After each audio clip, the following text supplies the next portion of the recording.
یہ مسئلہ سے ثابت ہوتا ہے کہ اگر کوئی نعوذ باللہ قبر کو سجدہ کرے، ہم ناجائز کہتے ہیں، حرام کہتے ہیں، لیکن اس کو نیت کے بنیاد پر کہ نیت اس کی تعظیم کی ہے، اس کو شرک نہیں کہتے. تو چاہے قبر کو سجدہ ہو یا کسی پیر کو سجدہ ہو، یہ شریعت اسلامیہ میں حرام ہے. لیکن جہاں تک چومنے کا تعلق ہے وہ شریعت میں جائز ہے. لیکن یہاں پھر ایک اعتراض آتا ہے، بس یہ آخری سیشن لے رہا ہوں میں، اس پہ اختتام کریں گے. جہاں تک چومنے کا تعلق ہے وہاں بھی پھر بعض موقع پہ ایسی حیت اور ایسی کیفیت آ جاتی ہے کہ جس پر وہابی کہتے ہیں کہ دیکھیے صاحب آپ تعظیم میں بھی تو بہت مبالغہ کرتے ہو. چلو ہم نے مان لیا کہ آپ اگر قبر کو سجدہ کرتے ہیں تو تعظیم کی نیت سے کرتے ہیں، شرک نہیں ہے، حرام ہے. چلو قبر کا ہم نے مان لیا، لیکن بھائی آپ کے ہاں تو وہ پیروں کے پیر بھی چومنے کے لیے آپ سجدے کی جیس کیفیت میں جھک جاتے ہیں. ہوتا ہے نا، پیر علماء کے پیر چومنے کے لیے جھک جاتے ہیں صاحب. بعض اوقات اتنا ادب میں مبالغہ کرتے ہیں کہ ایسے جھک کے کھڑے ہوتے ہیں جیسے لگتا ہے کہ رکوع میں کھڑا ہے بندہ. تو اب حرام تو مان لیا نا آپ نے. اب یہاں بہت خاص بات بتا رہا ہوں. تو پھر آپ کے علماء اور آپ کے مشائخ اس سے بھی منع کیوں نہیں کرتے؟ بھائی اگر حرام بھی ہے سجدے جیسی کیفیت تو اس سے کیوں نہیں منع کرتے؟ تو اصل میں ہمارے علماء شریعت سمجھتے ہیں اس لیے منع نہیں کرتے، اور آپ لوگ شریعت سمجھ نہیں پاتے اس لیے جو منہ میں آیا بک دیتے ہیں. ہمارے علماء دیکھتے ہیں کہ یہ پیر چوم رہا ہے، ابھی وہاں نیت سجدے تعظیمی کی بھی نہیں ہے بلکہ چومنے کی نیت ہے. بات سمجھ میں آ رہی ہے آپ کی؟ ابھی پورا مدار اسلام کا کس پہ ہے؟ عمل کا مدار نیت پر. تو اب جو چومنے کے لیے آپ سجدے جیسی کیفیت میں گئے تو بظاہر آپ دکھ رہا کیا ہے کہ سجدہ کر رہے ہیں، لیکن ابھی وہاں سجدے تعظیمی کی بھی نیت نہیں ہے، چومنے کی نیت ہے. تو چومنا جائز ہے، اس لیے وہاں اس پر بھی حکم نہیں لگے گا. پورا دار و مدار نیت پر ہے. قبر کے بھی سجدے کو ہم نے حرام کیوں کہا کہ اس نے سجدہ کہا مگر تعظیم کا سجدہ کہا، تو ہم نے فتویٰ لگایا اس پہ کہ حرام ہے. لیکن یہاں جب قدموں میں اس طرح کی وہ کیفیت میں گیا بندہ تو ہم یہاں اس کو منع نہیں کر رہے ہیں، علماء منع نہیں کر رہے، مشائخ منع نہیں کر رہے. پیر چومنے کے لیے سجدے جیسی کیفیت میں دکھ رہا ہے، کیوں نہیں منع کر رہے؟ کہ یہاں اس کی اب نیت سجدے کی بھی نہیں ہے، چومنے کی ہے. تو مدار اس کی نیت چومنا ہے، اور یہ صحابہ کرام کی سنت ہے. اب یہ اصل موضوع ہے. اگر اب یہاں پھر تم نیت کو خارج کرو تو یہ صحابہ پہ فتویٰ لگیں گا اور رسول پہ فتویٰ لگیں گا. اور اب میں اسی کتاب سے حدیث پیش کر رہا ہوں، یہ اور بھی ایڈیشن ہے لیکن اتنے ایڈیشن میں ٹیبل پہ نہیں رکھ پا رہا ہوں. یہ ادب المفرد امام بخاری کی، یہ سعودیہ کے جو ہے کتب خانے سے چھپا ہوا ہے. ذرا دیکھ لیجیے کتنے ہیں. یہ بھی ادب المفرد امام بخاری کی. یہ بمبئی کا چھپا ہوا عربی نسخہ ہے، یہ ابناء صورتی ان لوگوں نے چھاپا ہے، یہ وہابیوں نے چھاپا ہے، دارالعلم والوں نے البانی کی تخریج کے ساتھ. اور اس میں کیا کیا ہے بدماش نے معلوم ہے؟ آپ تعجب کرو گے، ضعیف کے نام پر 83 باب اس میں سے نکال دیے اصل کتاب میں سے. اس پہ انشاءاللہ کبھی بات ہوں گا. یہ بھی البانی صاحب کا بمبئی سے چھپا ہوا ہے. یہ بیروت لیبنان سے چھپا ہوا الادب المفرد امام بخاری کی کتاب ہے. دیکھیں کتنے سارے نسخے. تو اس نسخے میں وہ حدیثیں نکال دیا، اس نسخے کے علاوہ باقی سارے نسخوں میں یہ حدیثیں موجود ہے. مکاری دیکھو وہابیوں کی، جو ان کے عقیدے کے خلاف ہو اس کو، اور اہل حدیث ہے. یہ نام کیا ہے؟ اس پر تو انشاءاللہ کبھی بعد میں سیشن ہوگا کہ حدیثوں میں کتنی چوریاں کی ہے انہوں نے. یہ بیروت کا چھپا ہے، اس میں وہ حدیث موجود ہے جو میں بھی پڑھوں گا. یہ بمبئی سے چھپا ادب المفرد کا نسخہ ابناء صورتی والوں کا، سب عربی نسخے ہے، اس میں حدیث موجود ہے. خود سعودیہ والوں نے چھاپا ہے، اس میں پرانا ایڈیشن، اس میں حدیث ہے وہ موجود ہے. یہ ادب دنیا دلی کا چھپا ہوا ہے ادب المفرد، اس میں بھی وہ حدیث موجود ہے. دیوبندیوں نے شرح کے ساتھ چھاپا ہے، یہ اتنی موٹی اس لیے ہو گئی کہ اس کی شرح ہے. ادب المفرد یہ دیوبند سے چھپا ہے، مکتبۃ العلم دہلی دیوبند کا ہے، اس میں بھی وہ حدیث موجود ہے. اور آئیے خود یہ سعودیہ کا ایک ایڈیشن ہے. کہاں چلا گیا بھائی؟ درود شریف پڑھیں آپ. یہ صلی اللہ علیہ نبی الامی وعلی آلہ وصحبہ وبارک وسلم. یہ دارالسلام اہل حدیث کا سعودیہ کا چھپا ہے، اس میں بھی حدیث موجود ہے، مگر صرف البانی صاحب کے ایڈیشن سے وہ حدیث غائب کر دی گئی. اتنے سارے اور بھی ایڈیشن ہیں، کچھ اور رکھے ہوئے ایک دو. یہ بھی ان سارے فی الحال اس نسخے کے نمبر کے تحت جو دارالسلام کا چھپا ہے، اس میں اچھا اصل میں حدیث نمبر بھی آگے پیچھے ہو گئے، کچھ تو کتابت کی غلطی سے اور کچھ البانی صاحب کی کارستانی کی وجہ سے حدیث کے نمبر آگے پیچھے ہو گئے. تو یہ دارالسلام والے نسخے کی حدیث نمبر میں بتا رہا ہوں, لیکن باب کے تحت یہ آپ حدیث ڈھونڈو گے تو یہ حدیث ہر ایڈیشن میں آپ کو مل جائے گی. باب کے تحت حدیث ڈھونڈو گے, لیکن یہ دارالسلام سعودیہ کا جو نسخہ ہے اس کے تحت حدیث نمبر 980 ہے. امام بخاری ادب المفرد میں اپنی کتاب میں باب قائم کرتے ہیں, باب کا نام ہے تقبیل الرجل, حدیث نمبر 980. حضرت ابن عامر رضی اللہ تعالیٰ عنہ کہتے ہیں قدمنا, کہ ہم مدینے میں آئے, حضور کی بارگاہ میں حاضر ہوئے. یہ قبیلے کے لوگ تھے. کہتے فقیلا ذاک رسول اللہ صلی اللہ علیہ وسلم. جب ہم حضور کی خدمت میں گئے تو ہمیں تعارف کرایا گیا اور بتایا گیا کہ یہ رسول اللہ صلی اللہ تعالی علیہ وسلم ہے.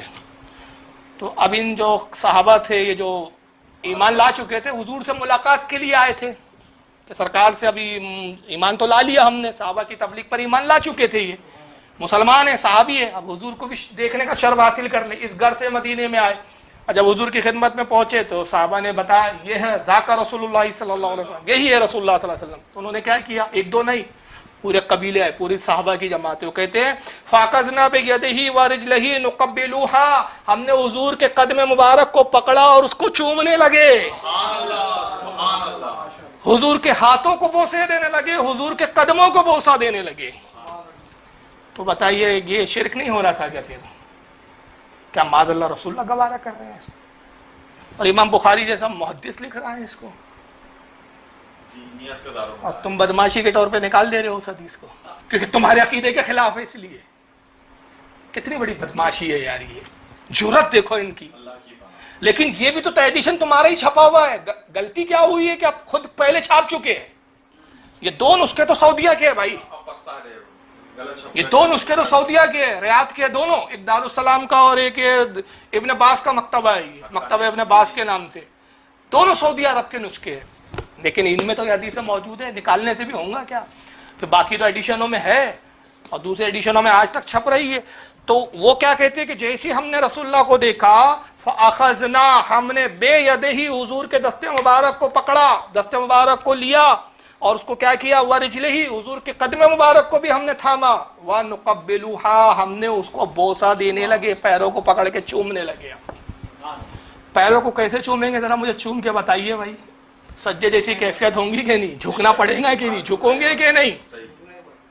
چاہے رسول اللہ زمین فرش زمین پر تشریف فرماؤ یا کسی ممبر پہ بیٹھے ہو, مگر چومنے والے کو تو سجدے جیسی کیفیت میں جانا پڑے گا.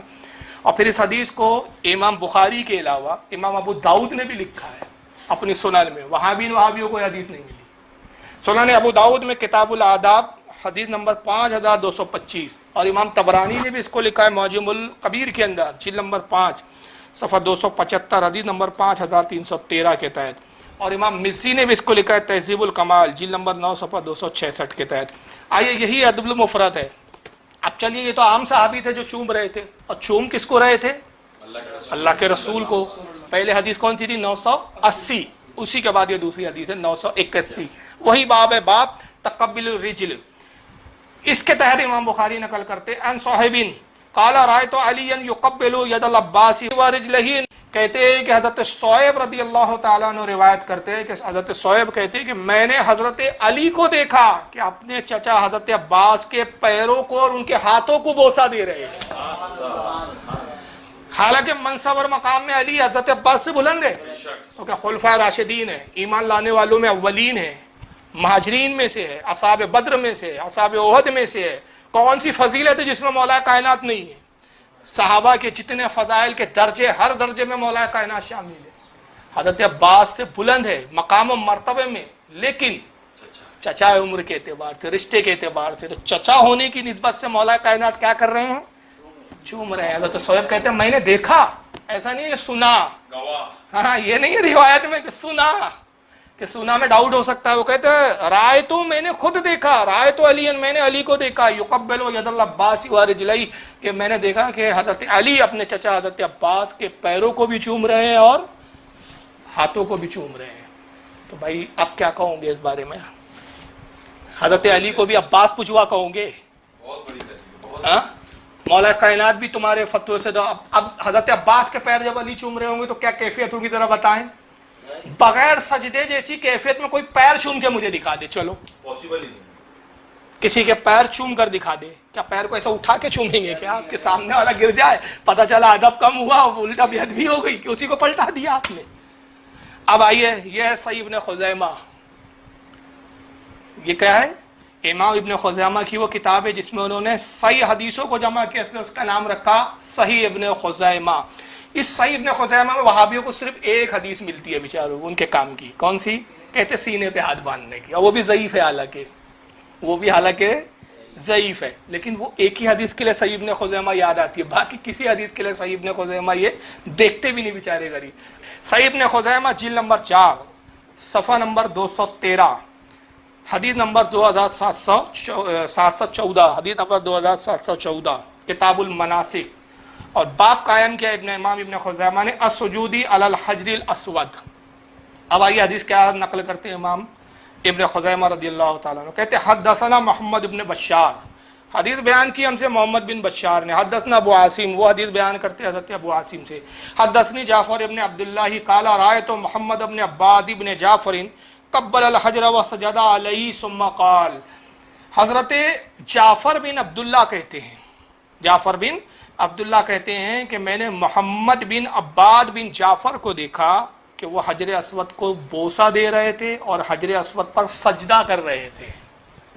صرف بوسہ نہیں دیا، سجدہ بھی کیا، وہ سجدہ، حجر اسود کو انہوں نے بوسہ بھی دیا اور حجر اسود کو انہوں نے سجدہ بھی کیا۔ ثم قال، اور سجدہ کرنے کے بعد وہ یہ کہا انہوں نے، رأیت خالق ابن عباس یقبلہ ویسجد علیہ، کہ کہتے کہ میں نے اپنے ماموں عبداللہ ابن عباس کو بھی میں نے دیکھا کہ وہ بھی حجر اسود کو بوسہ دے رہے تھے اور سجدہ کر رہے تھے۔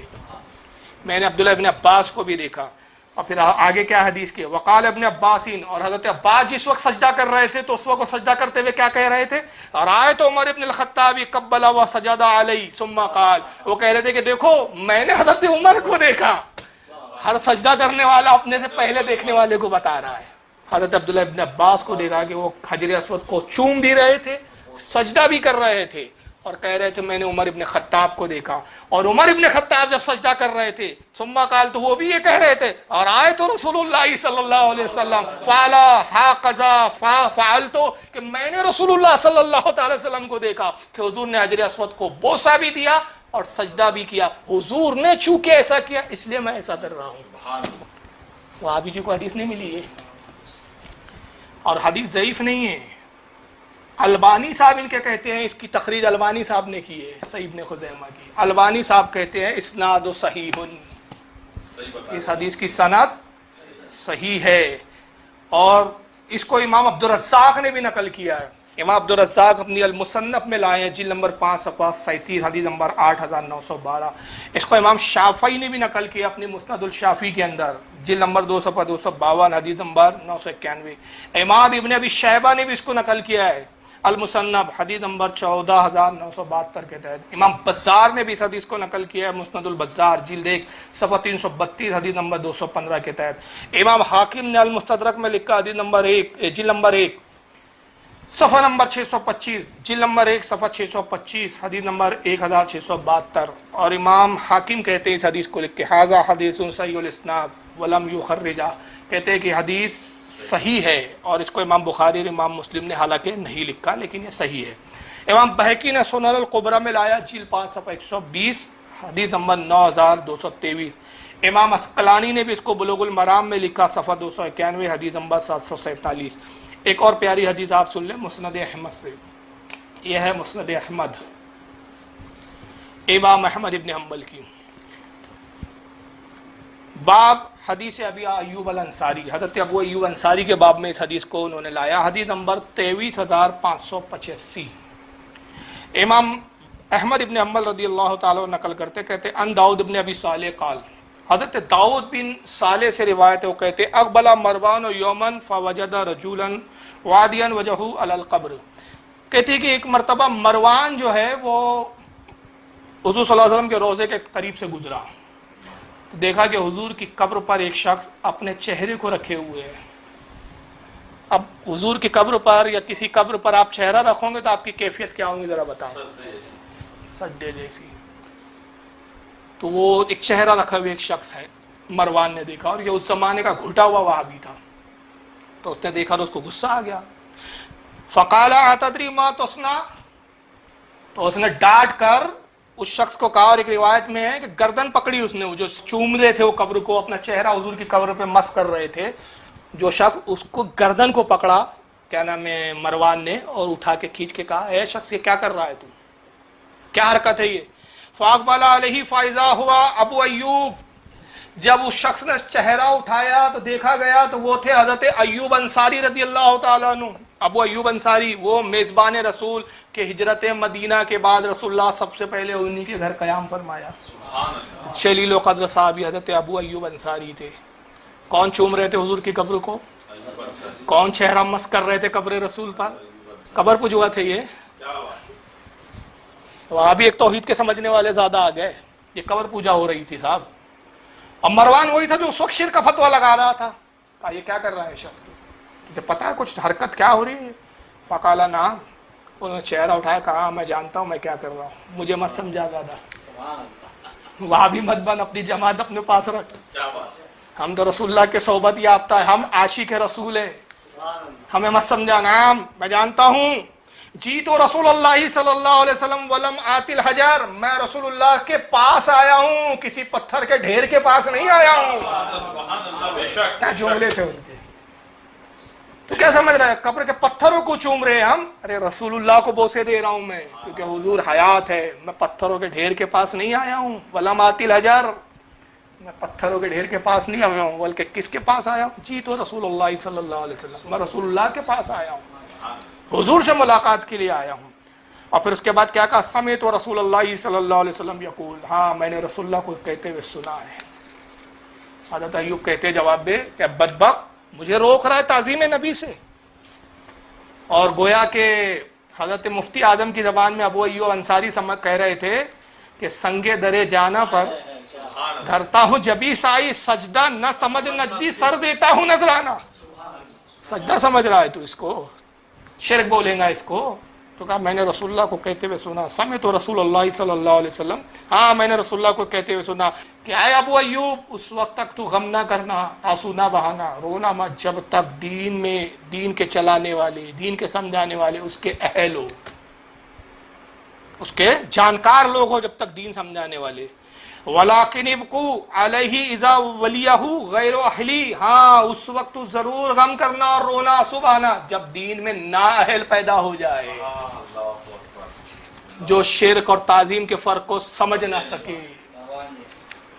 آج وہ دور آ گیا نا, انہوں نے کہا تو اس وقت دور رونا, کیوں, کیونکہ ابھی تو صحابہ کا دور ہے, دین کے سمجھنے والے ہیں, تعظیم مصطفیٰ کے جاننے والے. مگر وہ دور ضرور آئیں گا ابو ایوب انصاری کہ جب رونا پڑے گا. کیوں, دین میں, دین کے چلانے والے, دین کے ٹھیکیدار کیسے لوگ بن جائیں گے, نااہل لوگ, جاہل لوگ, جن کو تعظیم اور عبادت میں فرق معلوم نہ ہوگا. اس وقت تم پھر آنسو بہانا کہ وہ کیا برا دین آ گیا ہے کہ اب دین کے ٹھیکیدار ایسے جاہل بن گئے, ایسے گوار بن گئے.